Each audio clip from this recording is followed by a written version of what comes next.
Well, Charlie's family's there. Everyone's hanging in there. We're doing the best to be expected. My mom and Charlie, they were best friends. I would always say that Charlie was her favorite child. But what if the most overlooked pages in the Epstein files weren't about him at all, but about who appears quietly in the background? In recent weeks, unexpected documents previously buried, overlooked, or dismissed have resurfaced. And online investigators believe they may point toward a name that was never meant to be in the spotlight. Erika Kirk's mother. To be clear, these documents do not make accusations. They don't hand us conclusions. But when researchers began placing timelines, financial records, and institutional connections side by side, patterns emerged that many say are difficult to ignore. Why do certain locations keep repeating? Why do specific institutions appear across unrelated records? And why do these details only seem to surface after renewed scrutiny of the Epstein files? If this story matters to you, if you believe the truth is found by asking hard questions, don't just watch silently. Like this video so others see it. Share it so the conversation isn't buried again. Subscribe so you don't miss what comes next. And comment below. What do you think these documents really suggest, and where are you watching from? Because once you see what's in these files, it becomes very hard to unsee it. What makes these documents significant is not their volume, but their timing and their placement. These records were not newly created. They existed quietly within broader Epstein-related disclosures, court filings, and institutional paperwork for years. But until recently, they were never examined together. That changed when independent researchers and analysts began revisiting the Epstein files line by line, asking a different question, not who was charged, but who appeared repeatedly without explanation. What stood out immediately was that these documents reference the same geographic locations, involve overlapping organizations, and align with key moments in the Epstein timeline. On their own, each detail appears mundane. A financial transaction here, an institutional reference there, a name listed without context. But when placed side by side, these documents begin to intersect in ways that earlier reviews never addressed. Another reason these records matter is what they don't say. In several cases, key identifiers remain redacted. Recipient names are withheld.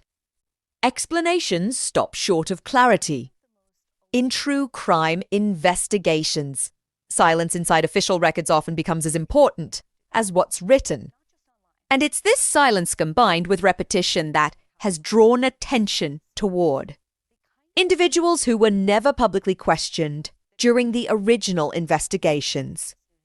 These documents don't rewrite the Epstein case, but they expand its perimeter. They suggest that the story may not be confined to a single individual, a single network, or even a single country, but instead touches institutions and relationships that were never fully explored. And that is precisely why attention has now shifted toward who appears in proximity to these records, rather than who dominates the headlines. To understand why attention has shifted, we need to clearly separate public perception from documented presence. At the center of renewed discussion is Erika Kirk, a figure known publicly for leadership, advocacy, and continuity within an established political organization. Until now, her name has largely existed outside the Epstein narrative. But this investigation is not about Erika's actions. It's about proximity, timing, and oversight. As analysts dug deeper into the documents, focus gradually moved away from Erika herself and toward her mother, a figure whose background places her closer to institutions of power than most people connected to the Epstein files. According to public records and past interviews, Erika's mother has spent decades working across technology, and consulting sectors, government-adjacent projects, defense and security-related environments. These roles, by themselves, are not unusual. They are documented. They are public. And they are legal. What makes them relevant is context. In true crime analysis, individuals who operate near institutional infrastructure rather than public-facing scandals often escape early scrutiny. Not because of wrongdoing, but because their roles appear administrative, professional, or indirect. And yet, the documents now being revisited suggest that indirect roles can still matter, especially when timelines overlap, geographic locations repeat, and organizations quietly intersect. It's also important to note that much of Erika's early public work began at a young age. That fact has led many observers to ask who was providing guidance, structure, and institutional access behind the scenes. Again, this does not imply intent or guilt. It establishes who had the experience, authority, and connections to navigate complex international environments. And in investigations like this, understanding who had the capacity to influence events is often as important as understanding who stood in front of the camera. This is why analysts argue the spotlight has shifted not to make accusations, but to ask whether the full picture was ever examined. With the key figures identified, attention now turns to what the documents actually show and, just as importantly, what they leave unclear. As analysts revisited court filings tied to the Epstein case, one detail began to draw renewed interest: financial activity connected to Romania. According to publicly referenced legal records, a monetary transfer reported as exceeding $30,000 was sent to a bank account held at a Romanian financial institution. What makes this notable is not just the amount, but the source. The funds are described in records as originating from an entity believed to be controlled by Epstein. The bank name and location are listed. The transfer exists in documentation. These points are verifiable. However, the recipient remains undisclosed. There is no publicly named account holder, no explanation for the purpose of the transfer, no official clarification on where the money ultimately went. In isolation, an international transfer proves nothing. But in investigative analysis, context is everything. Romania does not appear just once in Epstein-related records. It surfaces alongside a broader pattern involving Eastern Europe regions that repeatedly appear in documents. Testimonies and investigative reporting connected to his network.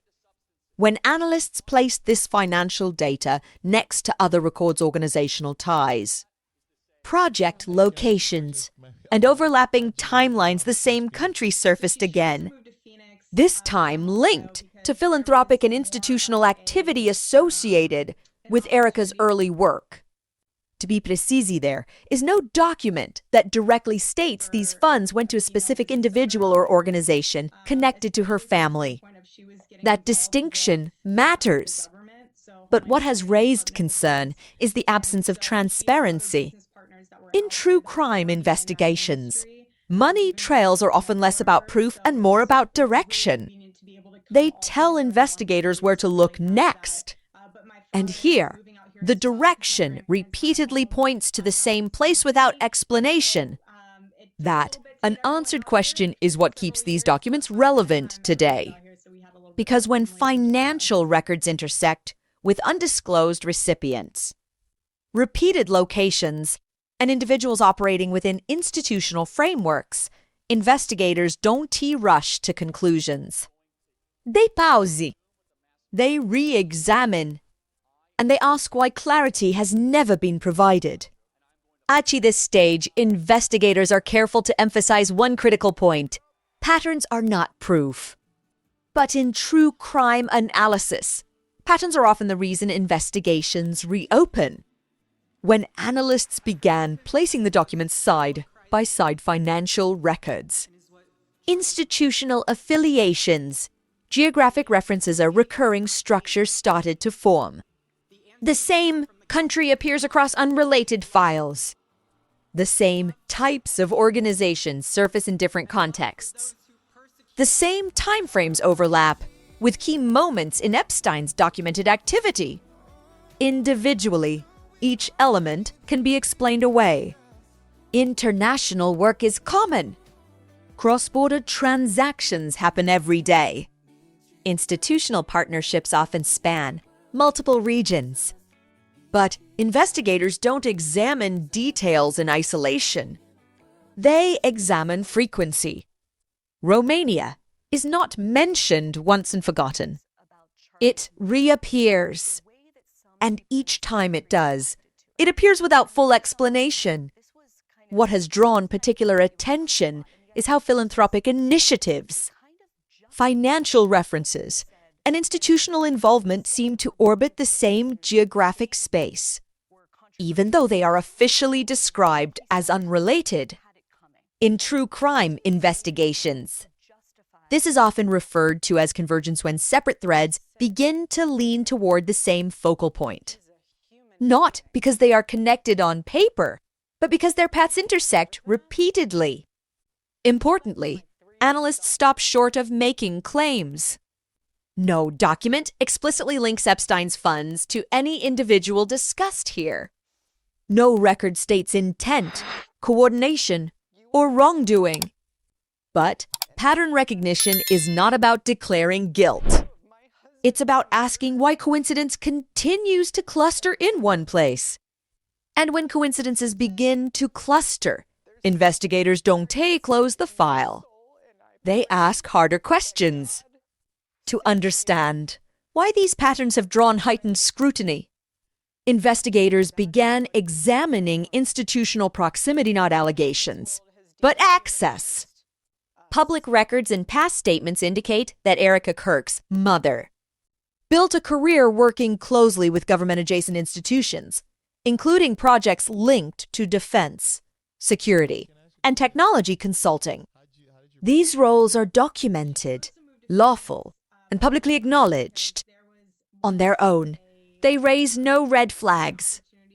However, in true crime investigations, proximity to large institutions often matters because such environments operate across borders, involve classified or semi-classified projects, and frequently intersect with international logistics, funding, and personnel. This becomes relevant when examining Romania's role in the broader story. Romania has hosted multiple international, military, and security-related operations over the years. It has also appeared in investigative reporting involving foreign partnerships, training facilities, and logistical hubs. None of this implies wrongdoing, but it establishes why the country appears so frequently in institutional records. Analysts note that individuals with experience navigating government contracts and military frameworks are uniquely positioned to move through these environments without public visibility. That doesn't imply. Monsieur Zid explains how some figures remain absent from headlines while still appearing in documentation. This is why attention has shifted toward who had the professional capacity to operate within complex international systems, rather than who was publicly visible. Again, it's important to be precise.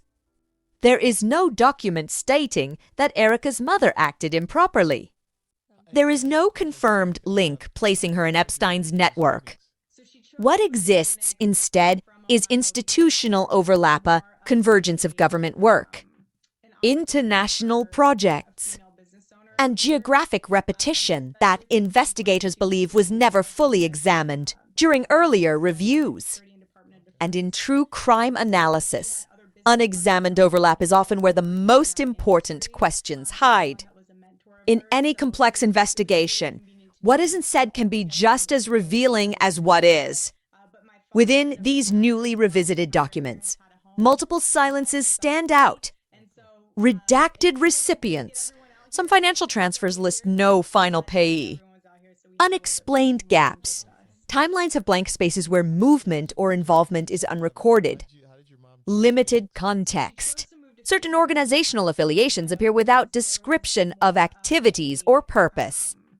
These omissions do not imply wrongdoing, but they do invite questions. Investigators in the true crime field often treat these silences as signals, prompting deeper inquiry. Why was this detail removed? Why was no explanation provided? Why did repeated references to the same locations or entities go unexamined? Public statements provide little clarity. Many records were released in heavily redacted form, leaving researchers with partial pictures that are frustratingly incomplete. It's in this vacuum that attention naturally turns toward patterns, proximities, and potential explanations, all while maintaining legal and factual boundaries. In other words, the story grows not from proof, but from unanswered questions and unexplored connections.